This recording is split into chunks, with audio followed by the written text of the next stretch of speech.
I'm here with Tommy Harkenrider, a guitar player that I really look up to and an educator as well. A long time ago I bought some of his courses and got introduced to what he's up to. Tommy is an incredible player that I'm just super happy to be with here. So thank you for being willing to do this interview and to jam with me a little bit. Well, thank you for taking time during your Christmas holiday here to hang out with me. I was lucky to have you on a gig. I think it was in the summer. Yeah. So we had never played before together, but I had a long time ago, a friend of mine took me to one of Tommy's gigs, and Tommy was cool enough to let me sit in on his guitar. I was like, this guy's pretty mellow. He doesn't know me, but you let me play. It was like some kind of art shop with a P90. Okay. It was an amazing guitar, of course. And that was kind of the time we met. Yeah. And I had always looked up to your playing. So when I needed a lead guy for this gig at Disney, I was like, I'm going to just see if Tommy can do it. The best way I could explain is like we both were speaking the same language. Yeah. 100%. Yeah. I agree to that. That was a fun gig for me. I was quite nervous, because I go on, your page, and there's this whole skill level that I'm totally foreign to, and a long time ago, there's two things. You don't want to let down the guy that's hiring you, and the other part is you also don't want to turn away challenge, Right. And I more times than not, 9 times out of 10, if something feels uncomfortable, like on a musical level, but you really want it, it's going to be a good thing. It's like putting yourself out there to do something. Yeah, say more about that, turning down a challenge. Say more, like what? So I called you and was like, "Hey, man, let's play." Yeah. I was nervous about like living up to the the expectation, and like your songs, they're not for the faint of heart. Your songs are they're these set. I come from a blues world where there's a lot of shooting from the hip, and you're trying to capture lightning in a bottle, and I'm getting older. And I just turned 47. You're your 40s too. Yeah. Remembering crap is a lot harder than it used to be. Yeah, that's true. But remembering parts and stuff, it's just something intuitively I never really did. So I like doing that. And you really put my nerves at ease. And then we played some Freddie King, and I was like, oh, this is going to be fun. This is like putting on slippers. It's going to be... You actually said, like, hey, man, my country chops aren't really together. And I was like, don't even worry about that. You just play something that you feel is going to be fine. Because, personally, I've found myself in this place between a blues artist and what they call a country artist, but like whatever they're calling country now, just doesn't speak to me, and so it's like this thing where I want to keep playing and I want to keep making music that I love, so it's like putting a label on it has been the challenge, because if you mentioned Freddie King, that's my favorite musician of all time, and when I actually am listening to music, I find myself 90% of the time listening to blues. Yeah. But then I have this whole other thing where I write songs, and I've had some success at that. And I just love music, period. It's like this thing like, well, I wake up every day and I'm really pumped to play music, make music, play guitar. But the selling of it and dealing with this thing where it's like you have to get people, you have to expose it. That's been the challenge pretty much my whole life, because I just put out a song that's somewhere between country and blues, or whatever. Definitely not what they're calling country now, but it could be more of like a Bakersfield sound with I don't know. And it's like, well, what do you do with it? I think it's great. I like it. It feels like something that I want to say, but at the same time, I'm not a salesman, But you do way better than myself, and as a, I fell into education, because I like to learn, right? It's like writers like to read, and musicians are also big fans of music, Right. So there's kind of that pathway, and so the same thing with teaching. I got into it, and partly, that took some, became a focal part of my life, because I felt like I could communicate well on that. There was that confidence, but I was always not a very confident performer. Okay. And very, always in my head, and I was very lucky. I knew what music I liked in life, like you. Like Mm-hmm. I knew what I wanted to do.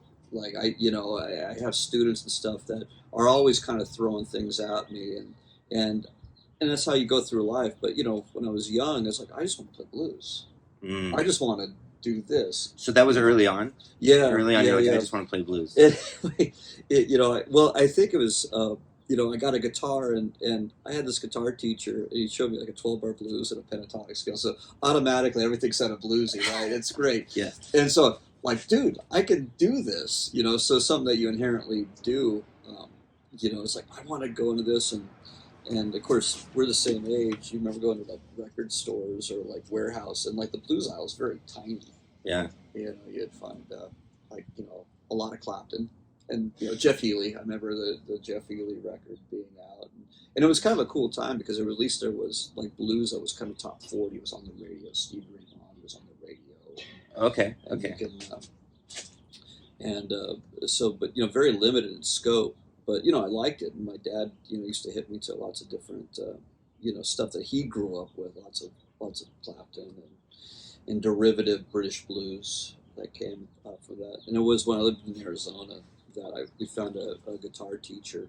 I took lessons briefly, and about 7 years ago, he found me. Like he Okay. moved back to L.A. He came to a gig, and it was really nice, and it was really thing is because what that guy did for me was introduce me to so much Bill Doggett, Guitar Slim, early BB King, like really got me, set a pathway for me early on. And then the guy finds me later, and that guy's still dear to my heart. And it's like, man, hopefully one day I can be like that guy. Like, if anything else, if I have a Like you kid, made an impact yeah, on people. Yeah. and Okay. it's like that. That's really important to me. Like, and that that really kind of validated a lot of why I do education. If there's that ego part of you, it's like I want to make an impact on somebody. Like if some kid is going home and listening to Charlie Christian all day and loves that, that's awesome. Continuing some sort of musical legacies. That's yeah. It's funny you said that because, well, I was going to ask you like what the first music you got into was on the guitar. Yeah, well, so my mom was a big Elvis fan. Okay. We grew up in Nevada. We grew up in Las Vegas, and so my grandfather also was a musician on the Strip, and he played. It was the '50s, so he played an organ. And before they had like jukeboxes and stuff, they put in they would pipe in organ music. So Okay. and so, my dad, played accordion because my grandfather sold accordions on the side. You always, as a musician, you always have multiple hustles, right? It's not just a gig; you have multiple hustles. Right. So you played on the Strip, and then he sold accordions and had a teaching gig. You do all these things just to make ends meet. And so, I was introduced to all this different music, and then my mom was this huge Elvis fanatic, and he was had a residency. I mean, he'd passed away before I was born, but my mom would go see. So, Elvis records all the time. And I remember watching videos, and I remember seeing this other guy with an electric guitar, and I found it was Scotty Moore. But I always thought that was really cool. Like, this guy's got this big box guitar, and you barely saw him because they'd flash onto him briefly, and Elvis would come jumping, and then they had the clips. But I always thought that was really, really cool. And it was late '80s, and so there was these other movies like La Bamba, Right. And so the whole idea of like vintage music really appealed to me, and there was a look, and the equipment like motivated me, and then and it kind of went hand in hand with the type of music that I playing blues felt old, felt like there was like I didn't know there was a gateway, but I knew that like it must be the same time period, and, so the aesthetic was really kind of a driver as well. Yeah, that's cool. It's funny, the country thing, the blues thing, the Bakersfield thing. Yeah. It's I always imagine myself as a Telecaster player. Actually, even no matter what guitar I'm on. Do you have a Tele? Yeah. That, and so that's I like made that my identity. I'm like, no, I'm only playing this for like maybe 10 years when I studied classical music, and I'm like, screw this, I'm doing only American music on the electric guitar, and I had a Telecaster, and I was like righteous about it. I would tell nobody, like, oh, I wouldn't play another guitar, or I would get another guitar, try it, like, no. It was like always trying to find that Telecaster sound. So even now I feel like I'm still thinking that it's a tele. Well, this is my first one for years. I had an Esquire. It was a Mexican one. It was my first. And I ended up selling it to a student. Regretted it. Won another one. This is recent. This is a student. If there's anything you know about tele guys, they own 30 teles. There's if there's only one guitar you need, you only need one Telecaster, right? But it's like Lay's potato chips. There's no such thing as one, right? So the guy that sold this to me has a lot of teles, and he found a vintage that he liked, like a reissue series. I'm not quite sure. It's like 2000 something, but he liked it so much he bought like 3 more because. And then he's pieced out, and he kept the best of 2, and then he got this one to me, and I forgot how much I enjoyed, how much you could do. Like if the U.S. Army could issue guitars, it would be a Telecaster, right? Totally. You fly, use as a weapon. You could use. What do they say? It's like pizza. It's never the wrong choice. Like, always, like, or even if you're making a recording, like, well, do you want some tele on there too? Like, yeah. Absolutely. If you're at some big fancy dinner, like, oh, bring some pizzas too. Like, yeah, you can never go wrong. It's perfect with tele. I did a recording recently, and I brought. I have a new guild that I really enjoy. It's an old guild, new to me, and I brought the Telecaster, and then I used the tele for at least 3/4 of it. Like it just it's like, wow, that sounds fantastic.